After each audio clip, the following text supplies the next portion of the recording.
और इस बीच एक बड़ी खबर आपको बता दें, लोकसभा चुनावों को लेकर गांधी परिवार से जुड़ी हुई ये बड़ी खबर है। सूत्रों के अनुसार अमेठी और रायबरेली से गांधी परिवार का कोई सदस्य चुनाव नहीं लड़ेगा। ना तो प्रियंका गांधी वाड्रा लोकसभा चुनाव लड़ेंगी और ना ही राहुल गांधी अमेठी से चुनाव लड़ेंगे। राहुल गांधी सिर्फ वायनाड से ही चुनाव लड़ेंगे और उनके नाम की घोषणा पार्टी कर चुकी है। सूत्रों के अनुसार अमेठी और रायबरेली से गांधी परिवार का कोई भी सदस्य इस बार चुनावी मैदान में नहीं उतरेगा। यानी अमेठी और रायबरेली की परंपरागत जो सीट है उस पर गांधी परिवार इस बार किसी और को मौका देगा। तो ये बड़ी जानकारी आ रही है निकलकर सामने कि अमेठी और रायबरेली सीट से गांधी परिवार का किनारा होता हुआ अब नजर आ रहा है। गांधी परिवार ने दूरी बनाई है। वायनाड से ही सिर्फ राहुल गांधी लड़ेंगे, अमेठी रायबरेली से राहुल प्रियंका नहीं उतर रही है मैदान में।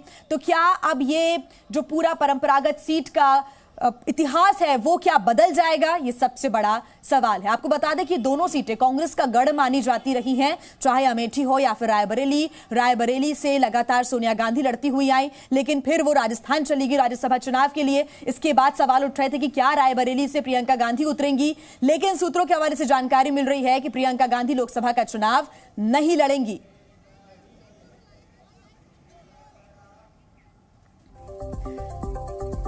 और ज्यादा जानकारी के साथ जी मीडिया संवाददाता विवेक त्रिपाठी हमारे साथ जुड़े हुए हैं। विवेक, अब पूरा समीकरण कहीं ना कहीं बदलता हुआ नजर आ रहा है, क्योंकि ये माना जा रहा था कि अमेठी और रायबरेली का नाम कांग्रेस की सूची में नहीं था, तो ये मानकर चल रहे थे कि हो सकता है कि राहुल गांधी और प्रियंका गांधी की कोई रणनीति बन रही हो, लेकिन अब ऐसा लग रहा है कि किसी और को ही मौका मिलने वाला है। जिया, कुछ फैसले गांधी परिवार के लिए आसान हो सकते हैं, लेकिन कांग्रेस के लिए मुश्किल हैं। और चूंकि गांधी परिवार और कांग्रेस को हम, आप या इस देश की जनता कभी अलग अलग नहीं देखती है, इसलिए ये फैसला बहुत मुश्किल है कि उत्तर प्रदेश जो कर्मभूमि रहा हमेशा गांधी परिवार का, इंदिरा गांधी से लेकर फिरोज गांधी, संजय गांधी, राजीव गांधी, राहुल गांधी, सोनिया गांधी, जवाहरलाल नेहरू, पूरी विरासत यहीं से शुरू हुई। अमेठी रायबरेली दोनों सीटों से कहा जाता है कि दिल्ली का रास्ता उत्तर प्रदेश से तय होता है, लखनऊ से तय होता है। यहाँ से वो कई बार दिल्ली की सत्ता पर काबिज हुए, लेकिन अब वो दौर आ गया है जब उत्तर प्रदेश की राजनीति से गांधी परिवार ने किनारा कर लिया है। सोनिया गांधी रायबरेली सीट छोड़ चुकी है, जो उनकी सबसे मजबूत सीट हुआ करती थी। आपको याद होगा, सीट छोड़ने से पहले उन्होंने एक बहुत भावुक चिट्ठी लिखी थी रायबरेली की जनता को और कहा था कि परिवार का साथ दें। यानी उनका इशारा साफ था कि परिवार का कोई सदस्य, इशारा था प्रियंका गांधी आ सकती हैं उनकी जगह पर। लेकिन प्रियंका गांधी जो सक्रिय राजनीति में उनका पहला चुनाव होना था, अब वो भी राजनीति में नहीं आएंगी, चुनाव नहीं लड़ेंगी। वो जिस तरह से संगठन में सक्रिय हैं, वो संगठन का काम करती रहेंगी, लेकिन चुनाव लड़ने की बात से उन्होंने इनकार कर दिया है। सूत्रों के हवाले से ये जानकारी आ रही है। तो अब अमेठी और रायबरेली अगर कांग्रेस के हाथ से निकल गया तो उत्तर प्रदेश निकल जाएगा, पूरा उत्तर भारत पहले ही निकल चुका है। अब कांग्रेस अपने पांव जमा रही है दक्षिणी राज्यों में, केरल, तेलंगाना, कर्नाटक, पुडुचेरी, वहां पर ज्यादा सक्रिय है। अगर केरल विधानसभा चुनाव की तरफ हम देखेंगे तो राहुल गांधी का एक बयान आया था जो उत्तर भारतीय और दक्षिण भारतीय के लोगों को अलग अलग बांटता है। वो बयान विवादित रहा था, उसको लेकर राहुल गांधी की ट्रोलिंग भी हुई थी। लेकिन ये साफ हो गया है कि राहुल और प्रियंका या कांग्रेस का कोई भी सदस्य उत्तर प्रदेश में राजनीति में बिल्कुल भी इंटरेस्टेड नहीं है। लेकिन विवेक, अगर दक्षिण में अपने पैर जमाना चाहता है गांधी परिवार और कांग्रेस, तो प्रियंका गांधी भी क्या वहां से अपनी किस्मत आजमा सकती थी? अगर उनके जो इनपुट्स थे या फिर सर्वे जो लगातार पार्टी के चलते रहते हैं अंदरूनी, उसके हिसाब से अगर अमेठी रायबरेली इतना मजबूत गढ़ नहीं बचा हुआ था, तो प्रियंका गांधी का चुनावी मैदान में ही ना उतरना कई सवाल भी खड़े करता है। राहुल गांधी तो है ही सक्रिय राजनीति में, वायनाड चुनाव वो लड़ रहे हैं, लेकिन प्रियंका गांधी का एकदम से पीछे हट जाना, क्या मायने इसके?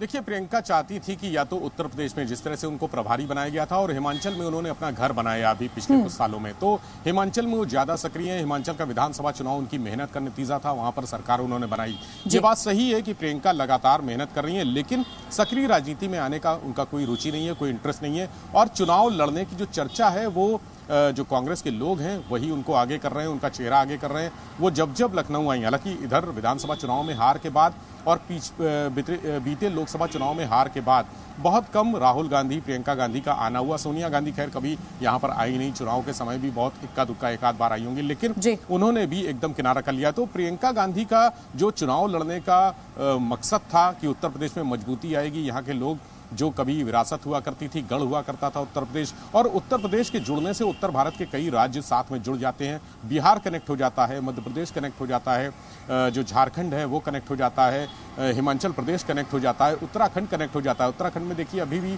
कांग्रेस की सरकार दूसरे नंबर पर, यानी विपक्ष कांग्रेस ही है, वहां पर सत्ता बदला करती है। तो उत्तर प्रदेश और उत्तरांचल, उत्तराखंड दोनों ऐसे राज्य हैं जहां पर अगर कोई गांधी परिवार का चेहरा होता, खासकर प्रियंका, जिनको इंदिरा गांधी के चेहरे के तौर पर देखा जा रहा था कि इंदिरा गांधी का जो प्रतिबिंब है उनमें झलकता है, उनकी वही शैली, वही अंदाज। लेकिन प्रियंका गांधी इंटरेस्टेड नहीं है यहां से चुनाव लड़ने में, हिमाचल से चुनाव लड़ने में या उत्तराखंड में। तो अब ये बातें जो है प्रियंका गांधी के चुनाव लड़ने की कि वो दक्षिण से चुनाव लड़ सकती हैं। हालांकि दक्षिण में उन्होंने बहुत ज्यादा मेहनत भी नहीं की, दक्षिण पूरी तरह से राहुल गांधी ने अपने कंट्रोल में ले रखा है। प्रियंका गांधी को उत्तरी राज्यों में कुछ राज्यों की कमान सौंपी गई है, वो वहां पर ज्यादा सक्रिय है संगठन के रूप में, संगठन को मजबूती देने के रूप में, और चुनाव के एक रणनीतिकार के रूप में उन्होंने हिमाचल में साबित भी किया है। उत्तर प्रदेश में भी उन्होंने तमाम मेहनत की, लेकिन वो परिणाम, अपेक्षित परिणाम नहीं आए, तो मनोबल गिरा है। और उनके और राहुल के दोनों के मनोबल गिरने के बाद यहां पर कांग्रेसियों का मनोबल क्या स्थिति होगी, ये अंदाजा साफ लगाया जा सकता है। अगर कोई बड़ा लीडर, हमारे परिवार की अगर हम बात करें, हमारे परिवार में कोई बड़ा बुजुर्ग खड़ा हो जाता है तो हौसले बुलंद हो जाते हैं, मनोबल बढ़ जाता है। ठीक वही कांग्रेस की भी स्थिति है और वही गठबंधन के दलों की भी स्थिति है, समाजवादी पार्टी की भी वही स्थिति है। अगर राहुल गांधी और प्रियंका गांधी आते हैं जिसमें प्रियंका की डिमांड ज्यादा रहती है, प्रियंका ऐसा चेहरा है, सौम्य चेहरा है जिनसे लोग आसानी से मिल सकते हैं। राहुल गांधी पिछली बार जब रायबरेली गए थे भारत जोड़ो न्याय यात्रा में, तो वो जीप से नहीं उतरे थे, 28 जगह पर उनका स्वागत किया गया, लेकिन वो गाड़ी से नीचे नहीं उतरे। इसको लेकर लोगों में नाराजगी है। लेकिन प्रियंका जब होती हैं तो रुकती हैं, लोगों से बात करती हैं। बहुत सारे ऐसे दृश्य आए, बहुत सारे नजारे आए जब वो खेतों में चली गई, लेकिन इसके बावजूद भी प्रियंका गांधी ने सक्रिय राजनीति से दूरी बनाने का फैसला कर लिया है। सूत्रों के हवाले से ये जानकारी मिल रही है। अब बड़ा सवाल एक और कि अमेठी रायबरेली से कौन उतरेगा चुनावी मैदान में। बहुत शुक्रिया विवेक आपका तमाम जानकारी के लिए। और आइए एक बार आपको वोटों का गणित भी हम दिखा देते हैं आखिर लगातार, क्योंकि लोकसभा चुनावों को लेकर अगर हम बात करें तो आप इस गणित को एक बार समझिए। अमेठी की ये सीट, आपको बता दें कि चुनाव 2009 की अगर हम बात करें तो 5% बीजेपी के खाते में गया, 71% कांग्रेस। कैसे बीजेपी का ग्राफ बढ़ता चला गया, 2014 में 34%, 46 कांग्रेस के खाते में जाता हुआ नजर आया था, यानी कि जो ग्राफ है वो कम हुआ। वहीं 2019 लोकसभा चुनावों की बात करें तो 49% वोट अमेठी से यहां पर बीजेपी को मिले। यहां पर बड़ी जीत स्मृति ईरानी ने भी दर्ज की थी, और वहीं 43% जो वोट प्रतिशत है वो कांग्रेस के खाते में जाता हुआ नजर आया था। बहुत ज्यादा डिफरेंस नहीं था, लेकिन अमेठी जो कि परंपरागत सीट थी वो कांग्रेस से बीजेपी ने छीन ली थी। Zee News।